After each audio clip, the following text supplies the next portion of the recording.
Sabi sa Romans chapter 8, verse 38, ito po ang sinasabi po niya. For I am sure that neither death, nor life, nor angels, nor rulers, nor things present, nor things to come, nor powers, nor height, nor depth, nor anything else in all creation will be able to separate us from the love of God in Christ Jesus our Lord. Mahal na mahal ka ng Panginoon, kapatid.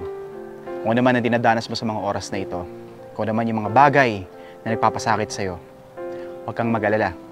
Dahil lahat ng bagay na yun ay may katapusan. Kasi lagi mo natatandaan na mahal ka ng ating Panginoong Diyos. At walang kahit na anong bagay sa mundong ito ang makakapaglayo sa'yo sa pagmamahal ng ating Panginoong Diyos. So kapatid, kung sa mga oras na ito, meron ka nararamdaman ng mga pasakit, suliranin, pabigat sa buhay mo. Hayaan mo na ipanalangin kita sa mga oras na ito. Hayaan mo na ang Panginoong Diyos ay mangusap sa iyo. Tara, sabayan mo ko sa panalangin sa ating Panginoong Diyos. Panginoon namin Diyos na pinakamakapangyarihan at dakila sa lahat. Pinupuri ka namin, Panginoon, at pinasasalamatan. Sapagkat sa oras na ito, Panginoon, nandito po kami, Panginoon. At alam namin, Panginoon, na ikaw po ay nangungusap sa aming mga puso at isipan. Salamat, Panginoon, sa iyong mga salita na aming narinig, na aming binasa. Sapagkat, Panginoon, ito yung salita na buhay, nakikilos po, Panginoon, sa aming mga puso at isipan. Pinararamdam mo, Panginoon, ang iyong pagmamahal sa amin. Na sa kabila, Panginoon, ng mga suliranin sa buhay po namin, Panginoon, mga pagsubok na nananatili kang tapat po sa aming buhay. Salamat, Panginoon Diyos, sa pagmamahal mo. At pinaalala mo sa amin, Panginoon, na walang kahit na anong bagay sa mundong ito ang makakapaglayo sa amin sa pagmamahal mo.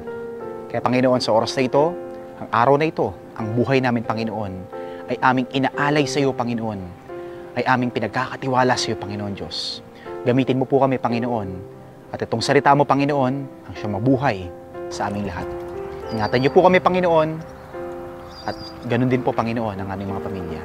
Kaya sa oras na ito, Panginoon, salamat po sa pagmamahal. Salamat, Panginoon, sa kadakilaan mo sa aming buhay. Ito po ay aming binadalangin, pinagpapasalamat, tinihiling. Sa pangalan mo, Panginoong Sus, na aming Panginoon at tagapagligtas. Amen. Kaya kapatid, sa oras na ito, muli, sabi ng Panginoon, nothing can separate us from the love of God through our Lord and Savior, Jesus Christ. Ingat ka palagi, kapatid. Saludo ko sa iyo.